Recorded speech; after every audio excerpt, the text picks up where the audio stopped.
انشاءاللہ میئر جماعت اسلامی کا بنے گا. ہم ان کا گھیرا تنگ کر رہے ہیں, کوئی 5-6 جگہوں سے الحمدللہ یہ پھنستے چلے جا رہے ہیں.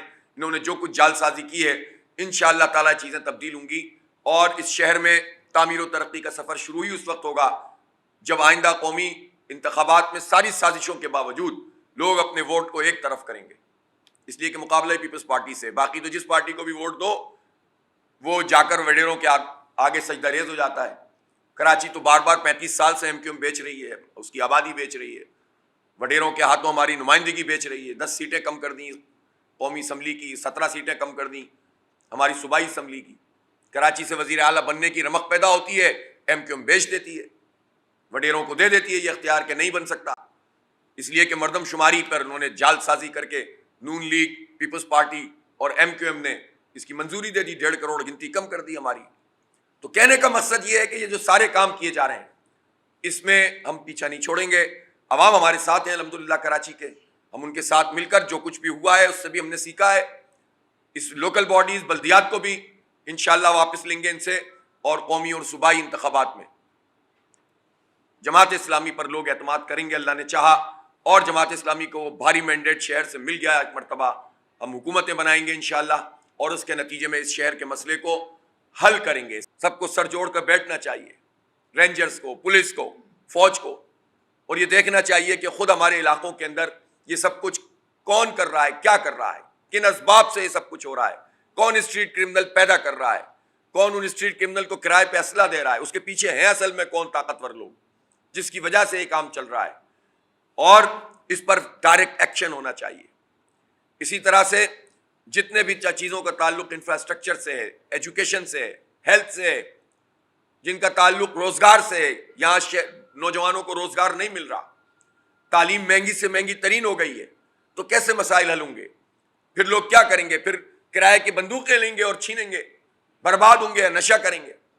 تو ان کو سہولتیں پہنچانا بھی حکومت کی ذمہ داری ہے, ریاست کی ذمہ داری ہے. تو یہ اسٹریٹ کرائم کا بڑھتا ہوا جن قابو میں نہیں آ رہا, یہ نائل ہی ہے ہمارے حکمرانوں کی. اس میں سب کو اسٹیک ہولڈرز کو بٹھائیں, سوچ بچار کریں اور اس مسئلے کو ایڈریس کرنے کی کوشش کریں. اس وقت جہاں یہ ساری صورتحال موجود ہے, یعنی آپ عملاً شہر میں بہت بدترین حالات ہیں, اور اس کی وجہ یہ ہے کہ کراچی میں جو بلدیاتی نظام ہے الیکشن ہونے کے باوجود اور میئرشپ پہ قبضہ ہونے کے باوجود اسی طرح سے چل رہا ہے.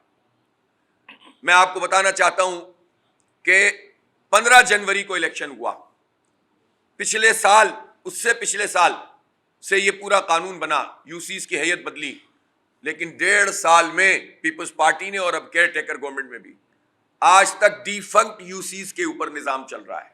ڈیفنکٹ کا مطلب جو پہلے حدود تھیں یو سی, اس پر نظام چل رہا ہے. شرم کا مقام ہے ان سب لوگوں کے لیے, ان جمہوریت کا دعوے داروں کے لیے.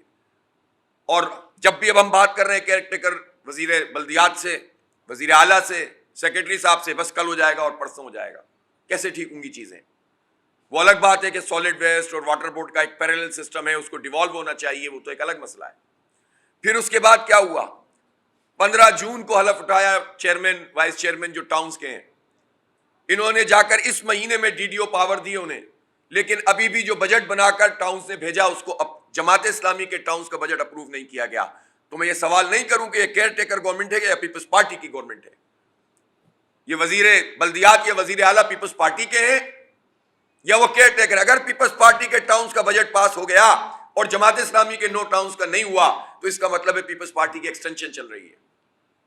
آج یہ بجٹ پاس کرنا چاہیے ان کو وہاں سائن کر کے, تاکہ ہم اپنے اختیارات کو استعمال کریں. اپنی جو بھی کوشش ہو سکتی ہے وہ ہمارے تمام منتخب لوگ کر رہے ہیں, لیکن ظاہر سی بات ہے کہ آپ یہ تک نہیں کریں گے کہ ان کو بجٹ کا اختیار دیں تو کیسے کام چلیں گے, کیسے پروجیکٹ آگے بڑھیں گے؟ اس لیے اس کام کو فوری طور پر آج ہی کیا جائے اور یہ ڈیفنکٹ یوسیز کو بھی ختم کیا جائے. اب مرتضیٰ وہاب صاحب جن کو قبضے کے ذریعے سے لایا گیا تھا, ان کے لیے پہلے تو انہوں نے ضابطہ تبدیل کیا, خود جو لوکل باڈیز کی طرف سے ایک خط جاری ہوا تھا, اور وہ خط 16 مئی 2022 کو اس میں لکھا تھا کہ کوئی فرد بھی اپنے ٹاؤن سے باہر چیئرمین وائس چیئرمین کا الیکشن نہیں لڑ سکتا.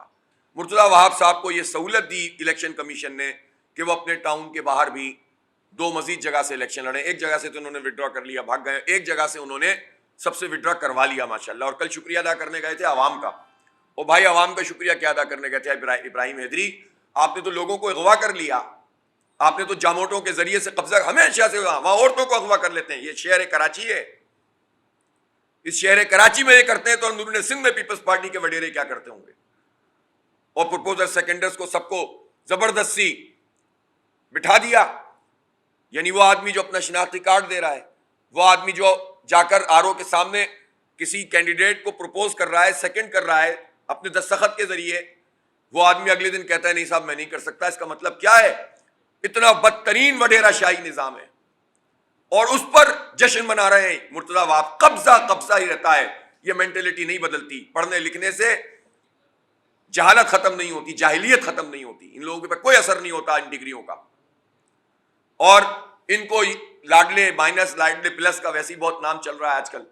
ان کو یہ سہولت ہے کہ وہ سب جگہ سے, ان کو تو یہ بھی سہولت ہے کہ یہ رہتے ڈیفنس میں جو KMC میں آتا ہی نہیں ہے, لیکن ووٹ انہوں نے درج کرایا گزری میں, اور اس سے پہلے شناختی کارڈ میں پتہ تبدیل کروایا. میں پوچھنا چاہتا ہوں وہ گزری کے اس مکان میں جو نمبر دیا اس میں کرائے پہ رہتے ہیں؟